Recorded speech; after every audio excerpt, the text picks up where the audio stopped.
चलिए जानते हैं देश दुनिया की सिलेक्टेड और काम की 25 बड़ी खबरों को। लेकिन उससे पहले अगर आपने अभी तक इस चैनल को सब्सक्राइब नहीं किया तो सब्सक्राइब कर लें और वीडियो को लाइक करना बिल्कुल ना भूलें।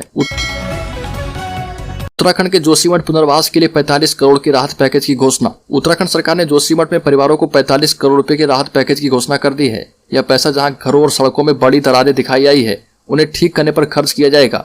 जोशीमठ में मुख्यमंत्री पुष्कर सिंह धामी ने कहा कि हिमालयी राज्य में क्रमिक भूमि दशाओं से प्रभावित लगभग 3000 परिवारों के लिए राहत पैकेज जारी किया गया है।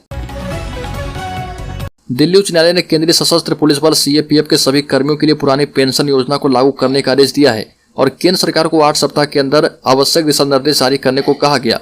उच्च न्यायालय ने वित्त मंत्रालय की 2003 की एक अधिसूचना और पेंशन एवं पेंशनभोगी कल्याण विभाग के 2020 के एक ओएम को खारिज कर दिया। म्यांमार की सेना की ओर से भारत के साथ लगती सीमा पर विद्रोही शिविर पर कथित तौर पर बमबारी करने के 2 दिन बाद असम राइफल ने बड़ा दावा किया। असम राइफल ने बताया कि हवाई हमलों के दौरान मिजोरम की तरफ से कोई विस्फोट नहीं हुआ था। दरअसल कुछ स्थानीय नेताओं ने दावा किया था कि एक गोला मिजोरम के चंफाई जिले में गिरा था। असम राइफल ने कहा कि सत्यापन होने के बाद एक विस्तृत रिपोर्ट उच्च अधिकारियों को भेजी जाएगी। हालांकि उन्होंने कहा कि एक बम मिजोरम की तरफ तियातु नदी के पास गिरा था। कर्नाटक के मुख्यमंत्री बसवराज बोम्मई ने विपक्षी दल कांग्रेस पर जमकर निशाना साधा और राज्य में सत्ता में आने पर सभी परिवारों को हर महीने 200 यूनिट मुफ्त बिजली देने संबंधित कांग्रेस के चुनावी वादे को गैर जिम्मेदाराना करार दिया। इसे तर्कहीन बताते हुए बोम्मई ने कहा कि कांग्रेस की इस घोषणा से पता चलता है कि वो चुनावी होड़ में कितने नीचे गिर सकते हैं। भोपाल में करनी सेना का आंदोलन खत्म, आरक्षण समेत 4 मांगों पर कोई चर्चा नहीं। 18 मांगों को लेकर सरकार ने कमेटी बनाई। 4 दिनों से चल रही करनी सेना परिवार का आंदोलन सहकारिता मंत्री अरविंद भदौरिया के आश्वासन के बाद खत्म हो गया। करनी सेना परिवार के ज्ञापन में शामिल 22 मांगों में से 18 मांगों पर विचार के लिए 3 अफसरों की कमेटी बनाई गई। इस कमेटी में सामान्य प्रशासन विभाग के एसीएस को अध्यक्ष बनाया गया। इस कमेटी में स्कूल शिक्षा विभाग और सामाजिक न्याय एवं दिव्यांगजन विभाग के पीएस को सदस्य बनाया गया। पंजाब पहुंचा भारत जोड़ो यात्रा। पंजाब में राहुल गांधी के दूसरे दिन भारत जोड़ो यात्रा लुधियाना के समराला चौक पर खत्म हुई। यहाँ राहुल गांधी ने कहा कि पंजाब मदद करने वालों का राज्य है और यहाँ गुरुओं ने सभी को प्यार करना सिखाया है। इंडस्ट्री पर फोकस करते हुए राहुल गांधी ने कहा कि लुधियाना को नोटबंदी और गलत जीएसटी ने चोट पहुंचाई है। नुपुर शर्मा को गन लाइसेंस मिला। पूर्व भाजपा प्रवक्ता नुपुर शर्मा को दिल्ली पुलिस ने गन रखने का लाइसेंस दिया है। दिल्ली पुलिस से अपील की थी कि उन्हें लगातार जान से मारने की धमकियां मिल रही है और इसलिए आत्मरक्षा के लिए उन्हें बंदूक रखने की इजाजत चाहिए। उनकी रिक्वेस्ट को पुलिस ने मान लिया है। पिछले साल 26 मई को उन्होंने एक टेलीविजन डिबेट में पैगंबर मोहम्मद के बारे में आपत्तिजनक टिप्पणी की थी।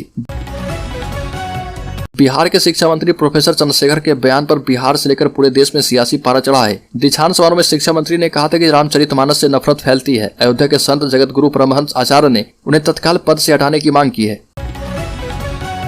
अगले साल होने जा रहे लोकसभा और उससे पहले 10 राज्यों के विधानसभा चुनाव से पहले भाजपा एनडीए का कुनबा बढ़ाने की दिशा में बढ़ सकती है।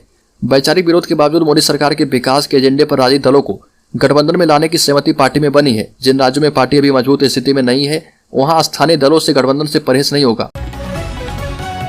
चलिए जानते हैं देश दुनिया की सिलेक्टेड और काम की 25 बड़ी खबरों को। लेकिन उससे पहले अगर आपने अभी तक इस चैनल को सब्सक्राइब नहीं किया तो सब्सक्राइब कर लें और वीडियो को लाइक करना बिल्कुल ना भूलें। केंद्र सरकार ने हज यात्रा को लेकर बड़ा फैसला किया है। हज के लिए सरकार की ओर से दिया जाने वाला वीआईपी कोटा अब खत्म होने जा रहा। केंद्रीय मंत्री स्मृति ईरानी ने एक टीवी चैनल से कहा कि सरकार ने शीर्ष संवैधानिक पदों और अल्पसंख्यक मामलों के मंत्रालय में लोगों के लिए उपलब्ध आरक्षित हज कोटा को खत्म करने का फैसला किया है और यह पीएम मोदी के वीआईपी संस्कृति को खत्म करने के संकल्प का हिस्सा है। अलीगढ़ दिल्ली में अधिकारियों की नियुक्ति और ट्रांसफर के मामले में केंद्र सरकार ने सुप्रीम कोर्ट में कहा कि दिल्ली केंद्र शासित क्षेत्र है और इसकी सर्विसेज वाले अधिकारी आईएएस, सेंट्रल सिविल सर्विस आदि केंद्र की सेवाओं के तहत ही आते हैं और उन पर केंद्र सरकार का प्रशासनिक नियंत्रण है। केंद्र ने कहा कि यूनियन की सर्विसेज से संबंधित सभी सिविल सर्वेंट जो राष्ट्रीय राजधानी दिल्ली में काम करते हैं की एग्जीक्यूटिव पावर राष्ट्रपति में निहित है।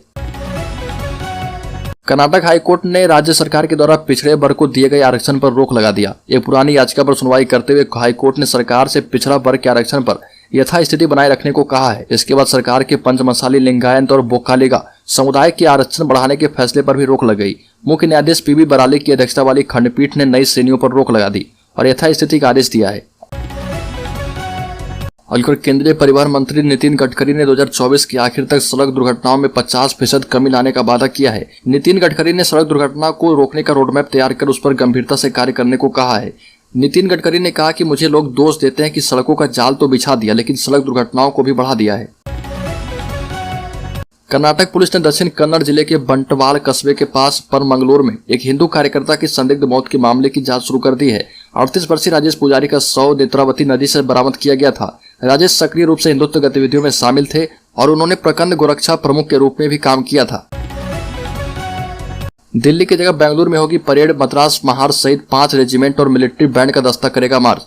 देश में हर साल 15 जनवरी को आर्मी डे के रूप में मनाया जाता है और इस दिन दिल्ली में भव्य परेड का आयोजन किया जाता है। लेकिन इतिहास में पहली बार इस बार बेंगलुरु में भारतीय सेना के सबसे प्रतिष्ठित समारोह सेना दिवस परेड का आयोजन होगा।